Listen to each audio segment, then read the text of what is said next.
ಪ್ರಧಾನಿ ಮೋದಿ ವಿರುದ್ಧ ಕೈ ಕೆಂಡಾಮಂಡಲ. ಉಚಿತ ಲಸಿಕೆ ವಿಶ್ವಗುರುವಿಗೆ ಸೈಡ್ ಎಫೆಕ್ಟ್. ಅಂಬಾನಿ ಅದಾನಿಗೆ ಟ್ರಕ್ನಲ್ಲಿ ಕಂತೆ ಕಂತೆ ಹಣ.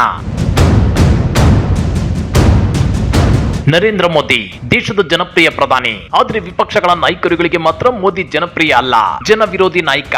ಕೊಟ್ಟ ಭರವಸೆಗಳನ್ನ ಈಡೇರಿಸದ ಜನಪ್ರತಿನಿಧಿ. ವಿಪಕ್ಷಗಳ ಮೇಲೆ ಸುಳ್ಳು ಪೊಳ್ಳುಗಳನ್ನ ಹೊರಿಸುವಂತ ಜನನಾಯಕ.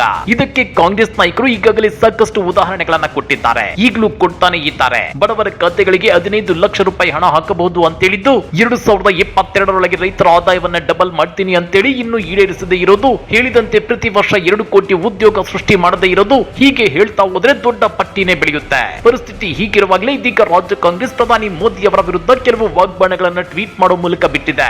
ಹಾಗಾದ್ರೆ ರಾಜ್ಯ ಕಾಂಗ್ರೆಸ್ ಪ್ರಧಾನಿ ಮೋದಿ ಅವರ ವಿರುದ್ಧ ಕಿಡಿಕಾರಿದ್ದಕ್ಕೆ ಏನದು? ಅಂಬಾನಿ ಅದಾನಿಗೆ ಟ್ರಕ್ ನಲ್ಲಿ ಕಂತೆ ಕಂತೆ ಹಣ ಅಂದ್ರ ಅದನ್ನ ಡೀಟೇಲ್ ಆಗಿ ತೋರಿಸ್ತೀವಿ. ಆದ್ರೆ ಅದಕ್ಕಿಂತ ಮೊದಲು ನಮ್ಮ ಚಾನೆಲ್ ಅನ್ನು ಸಬ್ಸ್ಕ್ರೈಬ್ ಮಾಡ್ಕೊಳ್ಳಿ, ಹಾಗೇನೇ ಪಕ್ಕದಲ್ಲಿರೋ ಬೆಲ್ ಬಟನ್ ಅನ್ನು ಪ್ರೆಸ್ ಮಾಡಿ. ಕೋವಿಶೀಲ್ಡ್ ಲಸಿಕೆ ಸೈಡ್ ಎಫೆಕ್ಟ್. ಸರ್ಟಿಫಿಕೇಟ್ ನಲ್ಲಿ ಮೋದಿ ಫೋಟೋ ಮಾಯ.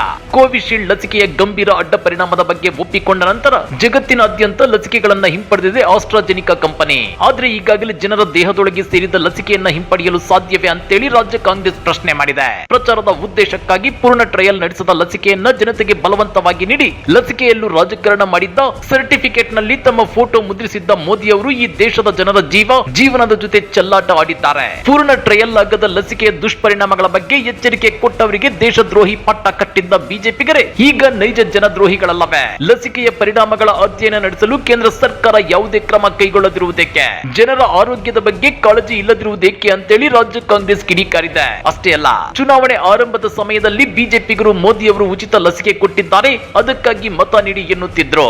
ಆದ್ರೆ ಅದ್ಯಾವಾಗ ಲಸಿಕೆಯ ಅಡ್ಡ ಪರಿಣಾಮಗಳನ್ನ ಕಂಪನಿ ಒಪ್ಪಿಕೊಂಡಿತ್ತು, ಆಗಿನಿಂದ ಬಿಜೆಪಿಗರ ಲಸಿಕೆ ಮಾತು ಬಂದಾಗಿವೆ. ಸರ್ಟಿಫಿಕೇಟ್ ನಿಂದ ಮೋದಿ ಫೋಟೋ ಕೂಡ ಮಾಯವಾಗಿದೆ. ತಮ್ಮ ಸ್ವಾರ್ಥಕ್ಕಾಗಿ ದೇಶದ ಜನರಿಗೆ ವಿಷ ಉಣಿಸಿದ ಮಹಾಪ್ರಭುಗಳಿಗೆ ಭಯ ಶುರುವಾಗಿದೆಯೇ ಅಂತೇಳಿ ಕಾಂಗ್ರೆಸ್ ಕಟುವಾಗಿ ಪ್ರಶ್ನೆ ಮಾಡಿದೆ.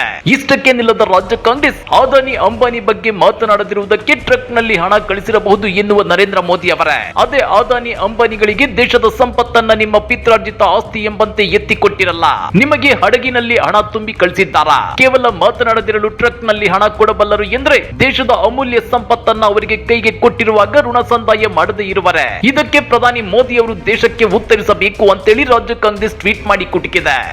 ಬಿಜೆಪಿಗೆ ಸೋಲಿನ ಭಯ, ದಿಕ್ಕು ತಪ್ಪಿಸೋ ಪ್ರೊಪೆಗಾಂಡ. ಒಂದೊಂದು ಹಂತದ ಚುನಾವಣೆ ನಡೆದ ನಂತರವೂ ಬಿಜೆಪಿ ಸೋಲಿನ ಕಡೆ ಹತ್ತಿರವಾಗುತ್ತಿರುವುದು ಗಮನಕ್ಕೆ ಬರುತ್ತಿದೆ. ಹಾಗಾಗಿಯೇ ಹೊಸ ಪ್ರೊಪೆಗಾಂಡ ಮೂಲಕ ಜನರ ದಿಕ್ಕು ತಪ್ಪಿಸುವ ಕೆಲಸಗಳು ಹೆಚ್ಚಾಗುತ್ತವೆ. ಅದರ ಮುಂದುವರೆದ ಭಾಗವೇ ಪ್ರಧಾನಿಗಳ ಆರ್ಥಿಕ ಸಲಹಾ ಸಮಿತಿಯ ಕಪೋಲ ಕಲ್ಪಿತ ವರದಿ. ಪ್ರಧಾನಿಗಳ ಆರ್ಥಿಕ ಸಲಹಾ ಸಮಿತಿ ಜನಗಣತಿ ಮಾಡಿದೆಯೇ? ಜನಗಣತಿ ಮಾಡದೆಯೇ ಇಂತಹ ವರದಿಯನ್ನ ಸ್ವತಃ ಪ್ರಧಾನಿಯೇ ಕುಳಿತು ಬರೆಸಿದರೆ ಇದು ಜನರ ದಿಕ್ಕು ತಪ್ಪಿಸುವ ಹೆಡ್ಲೈನ್ ಮ್ಯಾನೇಜ್ಮೆಂಟ್ ವರದಿಯೇ ಹೊರತು ಸತ್ಯಾಂಶವಿರೋ ವರದಿಯಲ್ಲ. ನರೇಂದ್ರ ಮೋದಿ ಅವರೇ, ನಿಮ್ಮ ಯಾವುದೇ ಗಿಮಿಕ್ಗಳು ಈ ಬಾರಿ ನಡೆಯೋದಿಲ್ಲ ಅಂತೇಳಿ ರಾಜ್ಯ ಕಾಂಗ್ರೆಸ್ ಟ್ವೀಟ್ ಮಾಡಿ ಕಿಡಿಕಾರಿದೆ. ಹಾಗಾದ್ರೆ ರಾಜ್ಯ ಕಾಂಗ್ರೆಸ್ ಪಟ್ಟಿ ಮಾಡಿರೋ ಈ ಪ್ರಶ್ನೆಗಳು ಮತ್ತು ಅಂಶಗಳ ಬಗ್ಗೆ ನೀವೇನಂತೀರಾ? ಕಮೆಂಟ್ ಮಾಡಿ, ವಿಡಿಯೋ ಲೈಕ್ ಮಾಡಿ, ಶೇರ್ ಮಾಡಿ. ಇಂಥ ಮತ್ತಷ್ಟು ರೋಚಕ ರಾಜಕೀಯ ಸುದ್ದಿಗಳನ್ನ ಮಿಸ್ ಮಾಡದೆ ನೋಡಬೇಕು ಅಂದ್ರೆ ನಮ್ಮ ಯೂಟ್ಯೂಬ್ ಚಾನೆಲ್ ಅನ್ನ ಸಬ್ಸ್ಕ್ರೈಬ್ ಮಾಡ್ಕೊಳ್ಳಿ.